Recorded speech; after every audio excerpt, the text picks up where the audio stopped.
Hello everyone, it's Oliver Harper here, and today my good friend Brad Watson is joining me to discuss The Burbs by Joe Dante. Why, hello there. This was a suggestion by Brad. I think we threw out a few ideas on what films to cover, and Yeah, Ollie asked me what I wanted to do, and I said, can we do something Joe Dante, please? And then we picked The Burbs. Classic movie from 1989. Now, some of you may remember Brad from the Fix It in Post series. He pops up now and again to review some of the latest crud or decent movies that we come across. Now, remember, folks, it's an audio commentary, not a video. But if you wish to sync it with your own copy of the film, put the timestamp to 0 and press play now. And here we go. And the very first ILM shot. This is a visual effects shot. And we couldn't find any info on how this shot was done, but I'm going to quickly say what I think. This is obviously a piece of animation, but then I think what we do is we go into a series of matte paintings that are matted out black in the middle to join with another more detailed painting as we keep going. I think we're going through one there. You can see a slight colour variation there as we're going into it, and then I think there's probably another one. Yeah, you can feel, and then I think if you watch, we fade from a painting, I believe, into a model. And I think we're probably into a model here, or is this a painting? I don't know. There was a fade. That was a fade. Yeah. Now we're in the model. So this will be like a motion control. Yeah, this would all be motion control, optical. This was before digital, because as we've previously discovered, the first ever digital composite was the same year, but it was in Last Crusade. And this is all a model still. Look at that. It's a model with a stuff. periscope lens. Fantastic. And this is all shot mainly on the Universal backlot.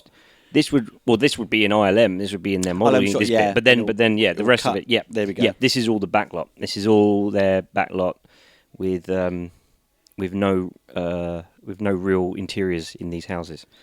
I think also did Fright Night make use of this backlot as well? I think even so. Dragnet did as well. I think Dan Aykroyd's home. An awful lot of them. Yeah. I think so. Yeah, but I think because at the time they were shooting this, it was the writers' strike, and I believe the only other film that was shooting on the lot at that time was Fletch Lives. Yeah, so they say I think even the making of that, many of the crew felt the whole studio was empty. Yeah, it's like a ghost town. Yeah, the only other human beings they saw were the people on the tour trams that went by. Yeah, which they had to stop every time for every 20 minutes they'd come through. They would not stop the tour trams. They made more money than the actual films that were made. They made more money out of the tours. I know. It's crazy. But Jerry Goldsmith doing his Patton pastiche, because he did the score for Patton, and now he's taking the mickey out of it with this. He now has creative license to use it again. Yeah, absolutely. It's amazing. Like a lot of this score is pastiche, but Jerry Goldsmith doing pastiche is still better than 90% of scores around today. It's amazing. I think that the Joe Dante Jerry Goldsmith collaboration is up there for me as one of the best director-composer collaborations. Oh yes, it's up there with Spielberg and absolutely, Williams. 100%. I adore the scores that Goldsmith did for Dante, and this is one of them. Now, Brad, did you see this in the cinema? Because you're a little bit older than me, so you would yes, have had I'm Uncle Brad as I'm known. Fix It in Post, I believe. Yes, I'm 72 years old. I did not actually. No, I didn't see this in the cinema. Unfortunately, I saw it on a plane. It was my very first viewing of it. I was flying back from the States as a kid, and it was on, and I woke up in the middle. Back in the days where you didn't have interactive plane things, if you caught the film while it was playing, then you were lucky. And I remember waking up to it and going, "Oh, this is the new Joe Dante film." Because even as a stupid little kid, I knew who Joe Dante was. He was probably Dante, Zemeckis, and Spielberg were the three directors that I knew who they were at a very young age, and so I was always excited for the new Dante movies to come out. Because I must have caught this when it was on TV. I don't think we ever rented it. And I always kind of remember this really is the later part of the movie where they're kind of trying to get in next door and stuff. And there's all those kind of images of that movie. And because Tom Hanks was obviously, when this was being shot, I think Big was about to come out. So that made him a kind of a superstar. And he'd already done quite a few comedies beforehand, like The Money Pit. Yeah. He was known. He was very well known at the time. He was a name, but Big is what made him into suddenly an Oscar caliber actor. and a massive star. And that, like you say, that came out while they were shooting this, I believe. So I think his status changed whilst they were shooting this film. Yeah, it's amazing. It's also strange that once he'd finished this movie, he did another movie where he played a stand-up comedian, but then he kind of moved away from comedy. That's right. Yeah, and he went into serious dramatic roles. Yeah. Which is, it showed that, he had a great range. Oh, absolutely. I'll go on record. Tom Hanks, I think, is the greatest actor of his generation. I honestly think that he's wonderful and he's a genius. He's the only actor, the only man that's ever made me cry more than 3 times. Yeah. No, because the writer who just came up there. Women make me cry all the time, but yeah. Because the writer just pops up then, because he cameos in the movie. That's how they get around the problem. Yeah. Because when you've got a writer's strike, they can't be on set. So if you give them a part in the film, they can come in and advise. Absolutely. And Joe Dante, always, because I think Jeffrey Boehm has a cameo in Inner Space. And the one thing about Joe Dante, he always knew the shot to put his name on. Wait for it. There it goes. Because we're watching this on Blu-ray, and at the beginning of the film, before it actually starts, there's a bunch of information about the transfer from, they're using a 4K system, but it was from it was a 2K master they eventually output.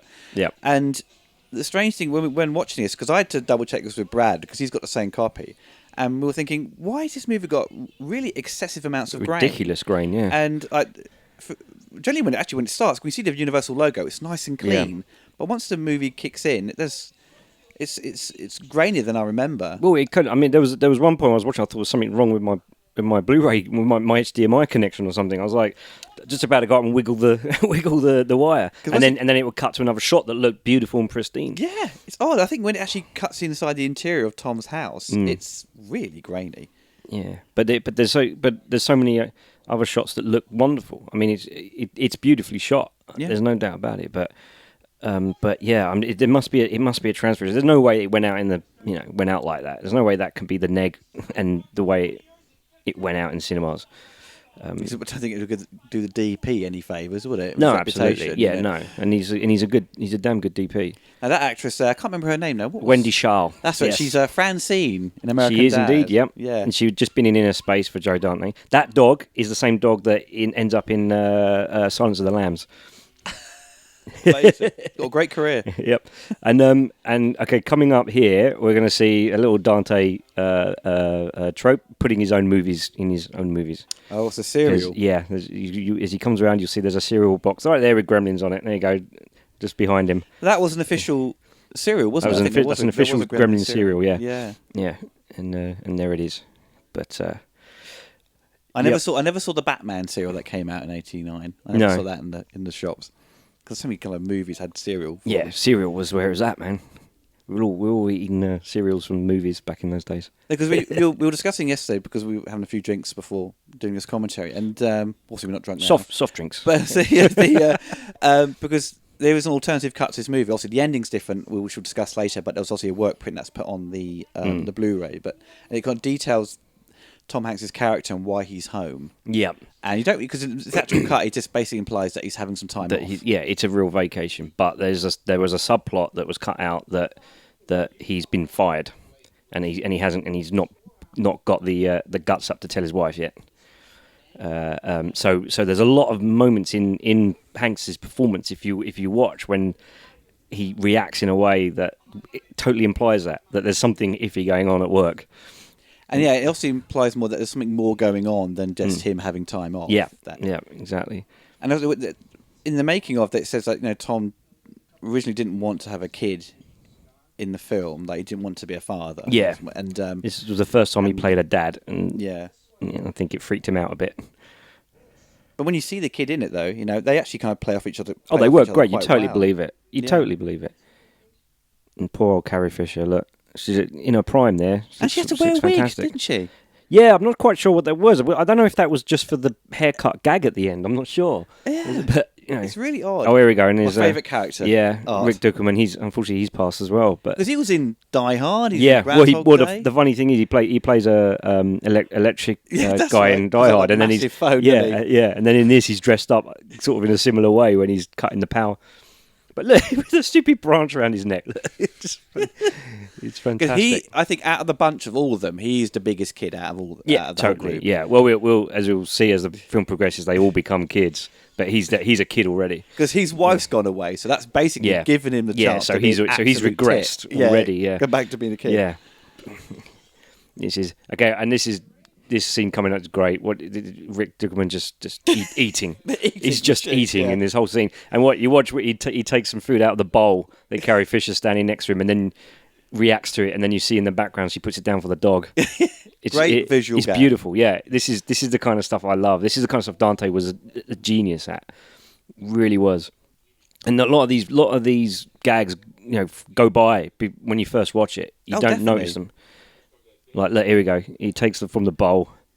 And he's like, "What the hell is that?" And then, but he never sees it. We only see it. It's dog food. Look, he just thinks it's something that doesn't taste nice. Because combining all that food he's eating, it just makes you feel so sick. He goes to the fridge and pulls out meat. We pulled out meat and a pineapple. Yeah, it's the most random things he pulls out of the fridge. Because he comes over and starts feeding him all this information. He's kind of something slightly spooky, and then the kid's like, it's I've fantastic. seen them. There's a brilliant cutaway to Carrie Fisher where when he's talking about it, the house burnt to the ground, all that, and then you see the look on Carrie Fisher's face coming up where she's like, she just knows this is gonna lead to trouble. Look, they are. She's like, it's a great little cutaway, and you're like, and then she's just staring at him and disappears behind the wall. It's like the mother is now keeping an eye on the kid. It's like, don't you think about falling into all this. So it's a troublesome lad who comes around and goes, let's go hang out at this building or something. Yeah, exactly. It's like the bad influence friend is over. It's like, it's so good. That's what makes this movie kind of work so well, because you all can relate to this. We've all been put through a similar situation. Absolutely, but only as kids. Yeah, we've always had like one house on the street and think, who the hell lives there? No one ever comes out. Oh yeah, yeah, absolutely. And look, he's got his pineapple, and then we start feeding in the whole idea of the Naps who used to live there, which we find out the Klopeks actually killed. But in one of the other endings, it's a very throwaway line from the police officer where he goes, where he mentions the Naps, but that will all come later. This is great. Look, because it cuts into a close up of Art, and he's like chewing the meat. As this moment is fantastic when it like Gravediggers. That kid looks just like Tom Hanks as a kid. Here we go. It works so well. That's so good. That.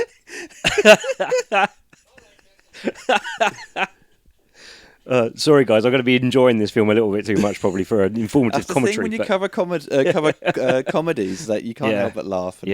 And I apologise in advance if I every now and then you catch me humming along to the score, but I just love it too much. But she doesn't want him there. She's like, he just continues eating. Yeah. Now I think the subplot with these, or the backstory of these guys, is that she's a showgirl, or she's an ex-Vegas showgirl. She's trophy wife. Yeah, she's a trophy wife. Yeah. It's and Bruce Dern, he's wonderful in Silent Running. Yeah, and he absolutely also popped up recently in Hateful Eight. Yeah, he did. Yep. Yeah. Oh, he's wonderful. Look at him. I mean, you just give him lines of dialogue and he just makes it work. He is just a wonderful actor to watch. Corey Feldman. And Corey Feldman. Yeah, he's. I believe was going for a lot of problems at the time. Yep. He had a little drug abuse and also major anxiety issues. Yeah, and, he felt intimidated by all these guys. Yeah, which for no reason, not because they made him. He just because of where he was at. Yeah, and you can tell his performance that he's not at his best, really, and a lot of his role was cut down because as you watch the movie, he only comes into. Because obviously one of the neighbours has gone missing, which they think has been killed, but he's just gone to have an operation or something. And they go inside his house, and Corey Feldman joins them. But later on, he doesn't join them. Yeah, he just becomes an observer. Yeah, spectator to it all, but he does get the last line in the movie. So, and the tools. The tools that will always come up, always referenced. And it's even referenced in the last scene with Henry Gibson in the his house. He goes, "Well, I'm going to help you rebuild it. I got some new tools." This is good. Look at Rick. He's just totally like owning the street. It's like the only house on the street. Yeah, that's scary. I know. It's so blatant, isn't it? Like something out of Psycho. Yeah. But here we go. Oh, this is so good. This is where Joe Dante and Goldsmith as well take this movie into a fantasy realm. Just everyone's reactions now. They go, right, this is going to be a heightened movie with all this stuff. It's so good. Because the musical cues instantly throw you into that fantasy. Yeah, thing. no, absolutely. It even started with that, because once he put his foot into their garden, all that wind went. No, exactly. Yeah, yeah. But here we go. Look, all these pullbacks, spaghetti western thing. And then the Goldsmith stuff going. This kind of filmmaking just does me in. I love it. I think there's a magic here that you don't see much anymore. Long takes, camera steadily tracking round. This gives you a nice idea of the location. Yeah, exactly. Now you have a geography. Yeah. It's great. And then it just goes into a little cartoony moment. Well, he's busy now. Always the one mate who's going to egg you on. Yeah. It's the "well, he's busy now" line that cracks me up.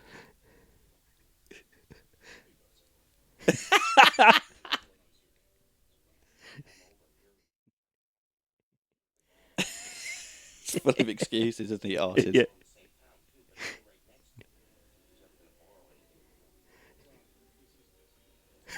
He's busy now.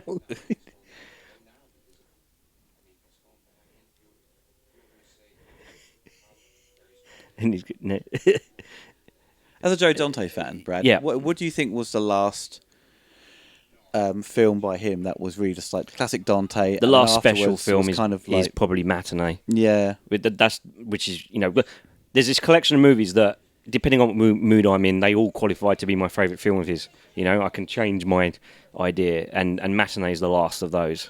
Because I think it was a similar situation with John Carpenter, because Matinee came out for Joe Dante and In the Mouth of Madness, John Carpenter. Everything afterwards was afterwards they weren't. Yeah, it's kind of just went up to their game. They had the period, and it's a shame. I don't know what but I will always.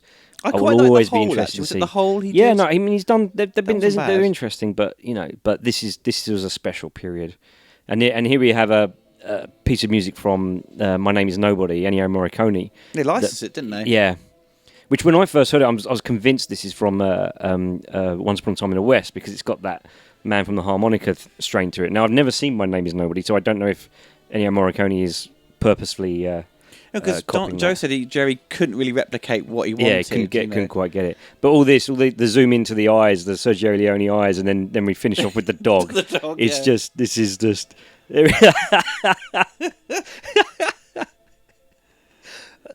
I remember when I first watched it, I just cracked me up. People were always falling through that damn porch. The Bruce Dern's one with the brownies later on is just fantastic. Oh, it's wonderful. And then it's another great visual gag is when he knocks and it flicks to 666. It flicks to 666. Yeah. And then here we go. It's just a little moment where they'll just look.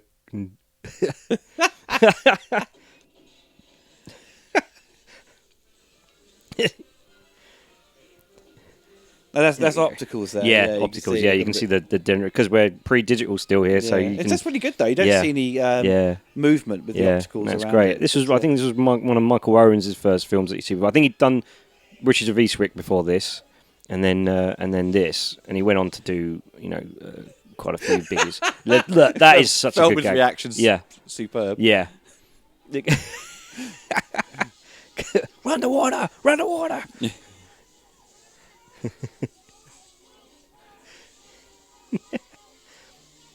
Because they were saying when they were filming this, you could hear the Jaws ride. In the background. Yeah. Just this repeated voice over and over again. The bloke going, "Help!" Yeah, I think you'd be right about it getting on the soundtrack. I think there's actually a moment later on when the dog has got the femur bone, where you can hear the trainer whistle. Oh, really? Yeah.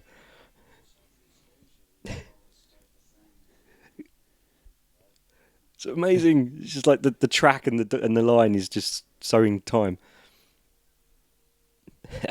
Now I've always loved this this shot here. This beautiful track back. It's just the right lens for the right perspective shift, and I think that you see the tops of the trees coming, or no, No, it's another shot where it happens. But there's some really great shots of the house like that. It's But actually, I think that house there is the one. Is that one Dan Aykroyd lives in Dragnet? Or where his it mother could possibly goes, be, his yeah. I mother haven't is? seen Dragnet for a while. Yeah, because I watched it recently. I was like, this Yeah. all seems a little bit familiar. Right. Because I think some of the cast were a bit disappointed, thinking that there may be more to the house and just being a big kind of flat Yeah. kind of panel that behind it's just nothing because it's all a set. It's just an exterior facade. That's all it is. It's You go in there, depressing, isn't it? You know? Yeah, you go in there. Well, I've grown up with that. That's my. I expect that. I never expect to walk into a house on a film set and see the inside. Well, it's like it gives them license to literally blow up the house at the end. Exactly. So That's why have to you worry can, about causing damage to someone else's property. Okay, this is amazing. This is where we have the whole skip story. This is wonderfully told, and fantastic. It's all. I believe it's all in one take. I think it is. Yeah, I think it is. We'll have a look out for that. he's like such a little double dealer because he's so talking behind you. Yeah, he's so two-faced. Yeah, he really is the worst friend to ever have. Yeah.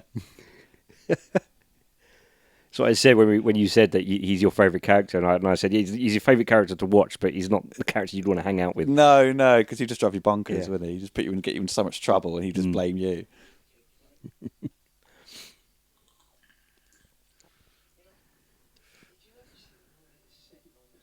To be honest, though, you probably hang out with Corey Feldman's character because you get loads of free pizza and exactly. Stuff, so. Yeah. He's just always having parties at his house. Because his character's parents are away, aren't they? Yeah. Yeah.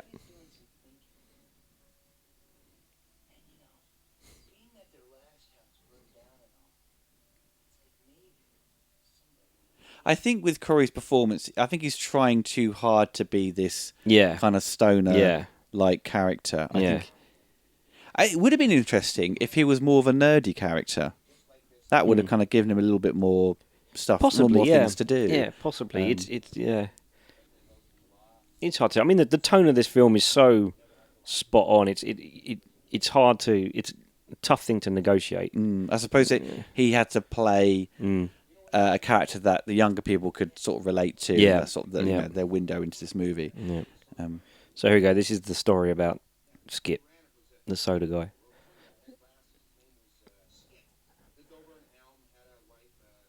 It's brilliant because it really is. It really does.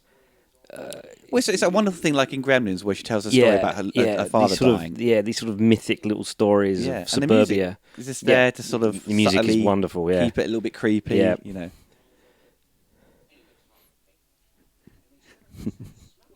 This bit because you can't just go around the house and say your house stinks. Yeah, exactly. Yeah, and I believe this is still from the start of the story. This is the same master shot. We haven't cut out of it. No. I think it only cuts when Corey tries to make Tom jump. Yeah.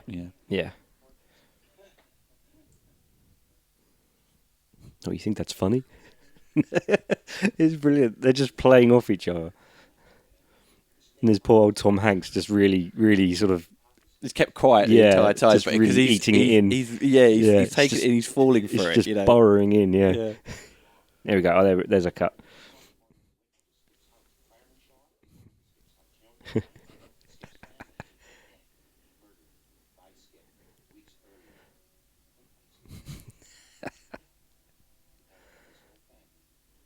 You see Corey Feldman now, he's aged very well. Yeah. He's got some sort of magic potion. Yeah, absolutely. And he can do a wonderful Joe Dante impression. He does, yeah. He said when he first saw his hair, and he's like, I'll cut my hair. He's like, no, that's great. That's exactly what I want. So that was a terrible Joe Dante impression. That was me, a bad impression of Corey Feldman doing a Joe Dante impression. Just in case Joe Dante's listening. El Snappo. It's great because it's true, and Tom Hanks is remembering it, and it's brilliant how all this stuff just feeds into his psyche. And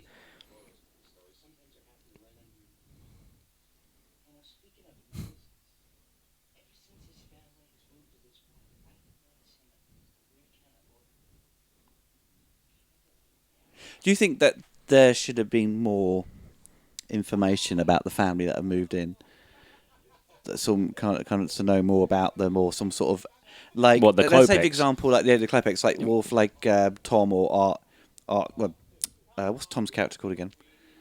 Ray Peterson. Yeah. So if they'd found some old newspapers, Yeah. sort of further give the audience a bit more information about these people. No, I don't think so at all. I think because it's again, it depends what ending you go for and what you've again. When we get to the endings, we'll discuss them. But it depends what you think the real takeaway of this movie is. And Well, this the movie idea gives you that a this very is clear-cut this ending. is But the original one was far more. The idea that this is all conjured up in their own heads, that they are just goading themselves up to think all this stuff is, I think, is appropriate and works even with the ending as it is.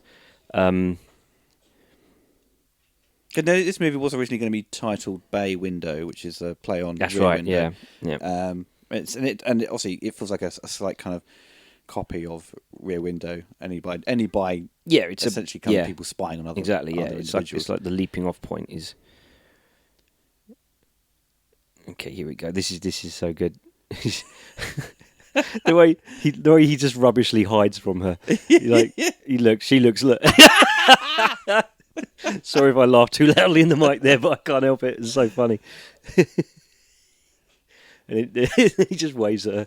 He's terrible. It's like when he comes out in the golf outfit later on. He's trying to trick her, isn't it? So Ted, we can play golf all day. Now, what's happened here is, though, because I often feel like there's a slight scene missing, because they weren't supposed to. They didn't agree to go back and check anything out.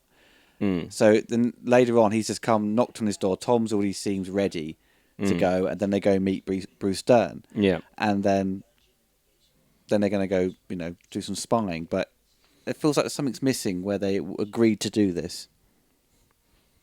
Yeah, well, they obviously have talked about it, but yeah, I mean, you're right. There might be a scene missing there. I'm not sure, but I go with it. It's all just. Oh, that pattern music is so funny. It's just done on this really. He's like, yeah.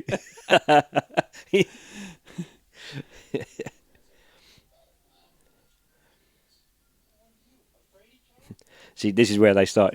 Starts calling me a fraidy cat. They start becoming kids. They definitely, yeah. And the best bit later on when Kay Fisher won't let Tom out. Yeah, absolutely. Yeah. I think I've given you my answer. And he just kicks a stone on the ground. Let him out to play. I love the way Rick Duggan here looks towards the camera and goes, I know where it's coming from.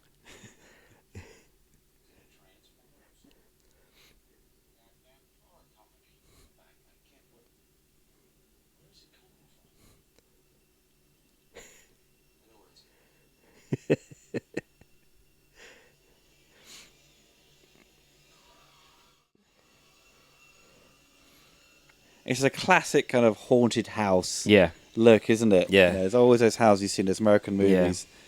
Yeah. Everyone's just instantly scared of. Yeah. It's all just lightning coming in, and here we hear the plane going down that they're using for the Millennium Falcon conking out that same sound. There's also actually another thing was talking about the location is that wasn't it Corey Feldman's house where he lives in? It was the Monsters house. Yeah, I believe so. Yeah. Well, from I think what he says in the documentary was, I think that's why they don't show it too much.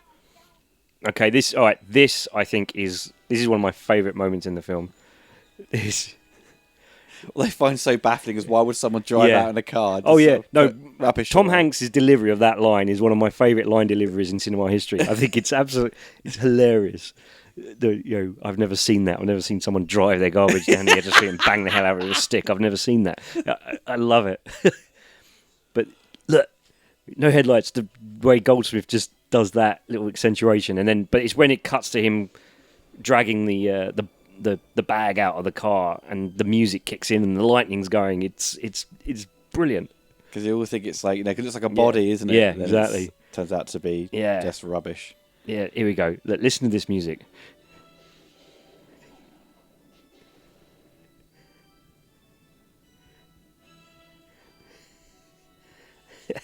It's brilliant.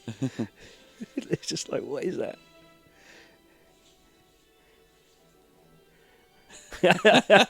He's so good, Courtney Gaines. He really brilliant, does isn't he? play that gormless look. He says he really got into this. Got really angry at this bag. Okay. I don't know what came over me. Yeah. Yeah. He's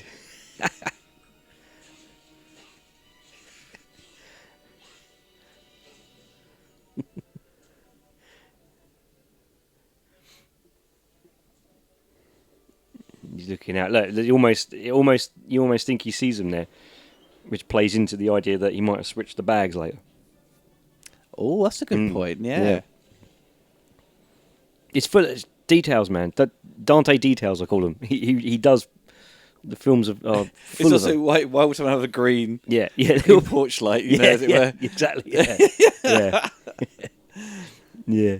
Okay, here we go. This is where we pull out, and this is where Hanks delivers this line. I just think is genius.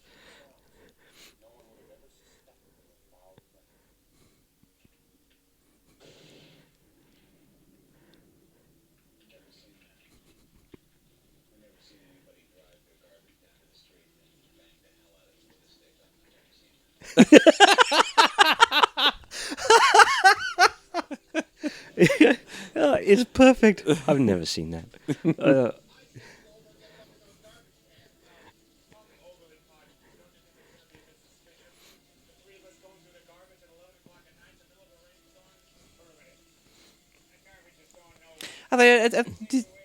Have you seen any other films that attempt to do this kind of this sort of paranoid neighbour kind of movie?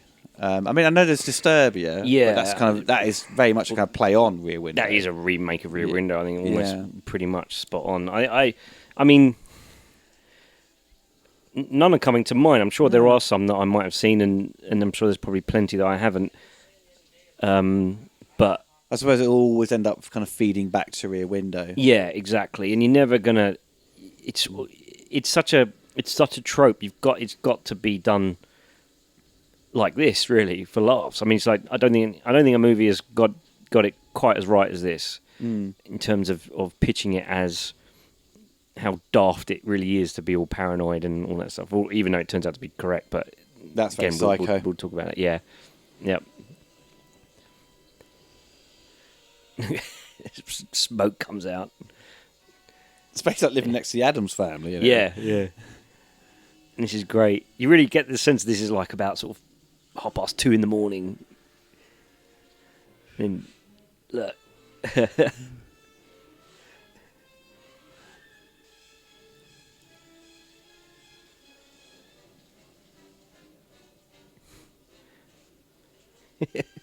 It's like. You think why doesn't he just continually watch them so he can see what they put in the ground? Yeah. Oh, and here we go. Dick Miller and Robert Picardo. Robert Picardo, fucking legend. Oh my god. Dick Miller's still around, isn't he? Yep. He's still in. Joe Dante still puts him in everything.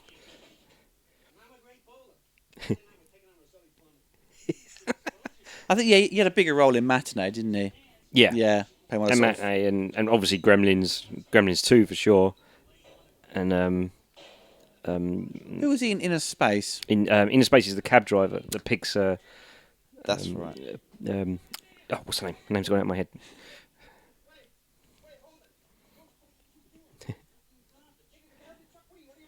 What are you out of your mind? Robert Picardo just starts helping him.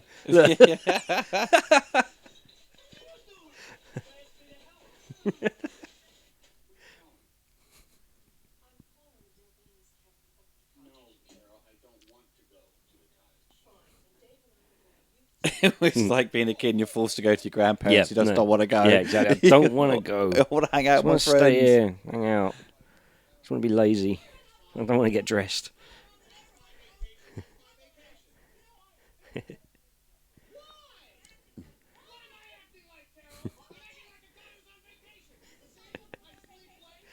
He's getting the hysteria. Which my favourite scene is just trying to lie here with my eyes closed, trying to get some goddamn sleep. Trying to get some goddamn sleep.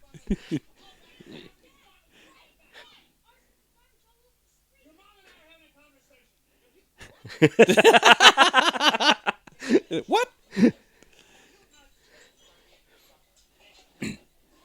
I love how in most of the movies when someone empties a bin, it's never like proper disgusting garbage. It's all just paper no, or, this is just egg containers. yeah, it's just gross stuff. And this whole pile of garbage just stays on the street for the rest of the film. That's right. Yeah, because they had Yeah. to. Wasn't it by the end when they blew the house up? It wasn't there or something like that to reshoot some parts maybe or afterwards. I'm I not think, sure about that, but I think definitely. I mean, they because they reshot that whole ending stuff a lot. So look at him. He's still got his dressing gown's still got camouflage on it.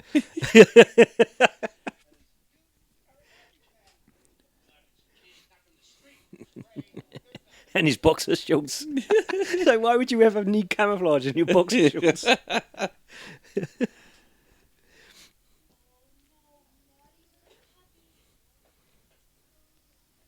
Well, she was also in Small Soldiers, wasn't she? She was, yeah. Yeah, that was unfortunate. Probably Dante's weakest movie. I was so gutted when I went to see it at cinema. Yeah, I it was expecting this kind of like Gremlins like. It didn't have the thing. Gremlins flair to Yeah. it. Still had some good stuff in it, and still some moments.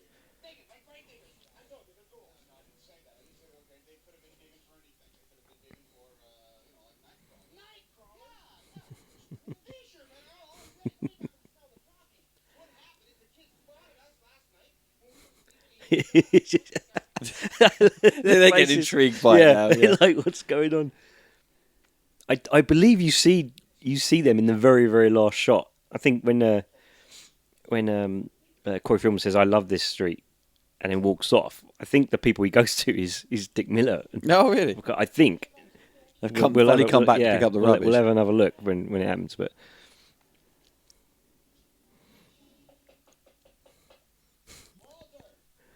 This is one of my favourite moments coming up. Is when Art goes in the fridge. He turns around with the plate, and Corey Feldman comes charging through the door and opens, shatters smashes the plate. Yeah. Look, Bruce Dern here. Soldier's way saves the day. Entree.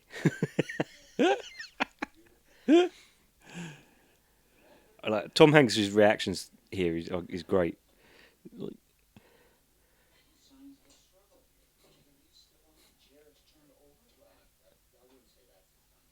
It's like just an overturned chair. Oh, he's picked up one of the pipes. Yeah. That's great. Yeah. Look, he takes it. But then he starts sniffing it. It's like, when was this last used? he's, you know.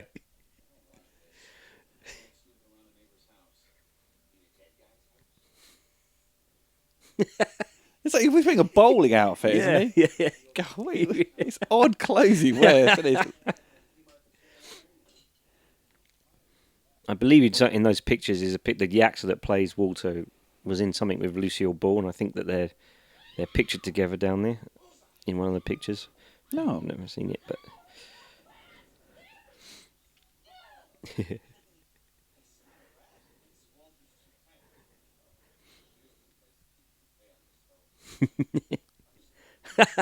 just it's straight instantly from the hungry. fridge.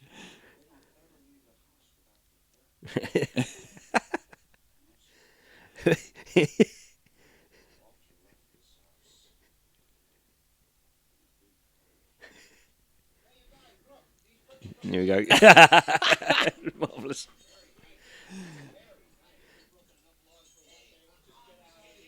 I do think Bruce Dern's character, because he's the military guy, right? He's obsessed with that, but he doesn't really come across as this a bit more of a paranoid right wing character. It really makes you wonder what his military experience is. Yeah, because he seems very much more relaxed, but he's he seems like the military aspect is not totally convincing. No. Despite his performance being brilliant. Yeah. No. It's fantastic. I believe that he. As that note comes up later. Walter, I have your dog, and then he puts the wig in. I believe that he was probably a soldier, but was always a low grade soldier. Never really went up very high in rank. Yeah. And now he's retired, and now he's like still living that dream. You don't even know what he does for a living. Actually, all the characters, you don't actually know what they do for a living. Yeah, you don't know their lives outside of this little adventure, really. Which I'm wondering if that might have been part of the reasoning of cutting out the subplot about being sacked. Yeah. If they felt it just felt neater to just keep it all about this little adventure.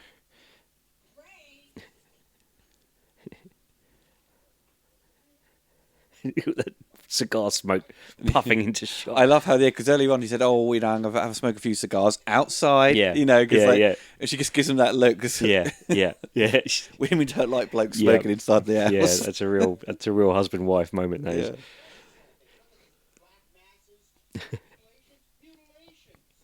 Mutilations. I feel like, mate, it's a picture. Yeah, It's not a photograph. Look, this stuff exists. It's like it has nothing to do with anything.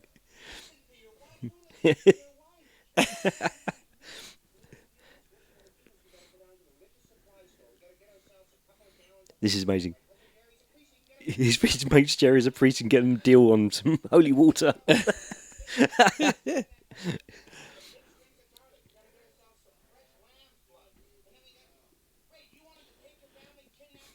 Oh, he does that.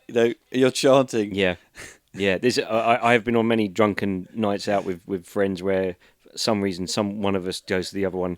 Once they get in here, it's over, pal. For some reason, we just like to quote that line. Satan is good. Satan is our pal. Continuity probably had a nightmare with that swinging lamp. That's the sort of thing as a director I notice. Like, I bet they were shooting this and continuity went, swing the lamp. Okay, now here we go. What, this music? This is a Jerry Goldsmith piece of music, and it's for the dream sequence. And it sounds like it's playing on the TV at the moment, but when it comes in, I would die just to have in my movie have this theme tune. Now, it's just like a throwaway little P-take piece of music he wrote for this dream sequence, and it's phenomenal. Now, originally this stuff was all cut in the original UK release. Was it? Yeah, these showing this stuff. So you never really got what the dream elements were. Yeah, because you've got you've got Chainsaw Massacre 2. Watches. That's Race with the Devil, I believe. And you got then obviously, so this stuff was all cut. This was all cut. The Exorcist was cut, and the Texas Chainsaw Massacre 2 thing was cut. Because I believe they were clips from 18 or X-rated movies, so they couldn't be in it.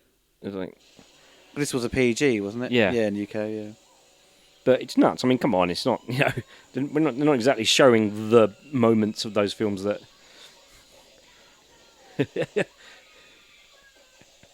He's still feeding into his nightmares now. That's great. And now Poltergeist. They should have on the side of his little next to his bed like a block of cheese. He's just yeah. That would be cool. Yeah, but he's lying there with this. I love this scene. I think this is fantastic. Just the book, but you really don't feel like it's a dream sequence. No, you don't. Until he walks down the stairs. Until the chainsaw comes through. In, yeah.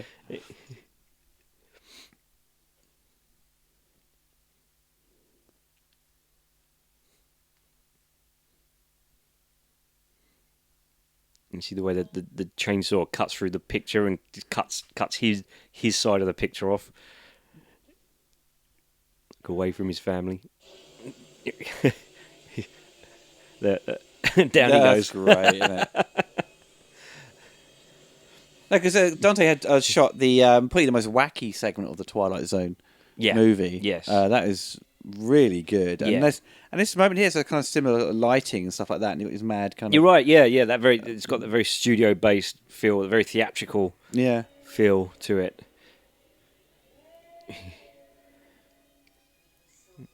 Because this sequence here is obviously longer in the rough cut, isn't it? The work print. Because there were some really cool shots of all the figures coming out of the smoke in his living room. Yeah, that were really cool. But then it was completely truncated, really. Yeah, but I think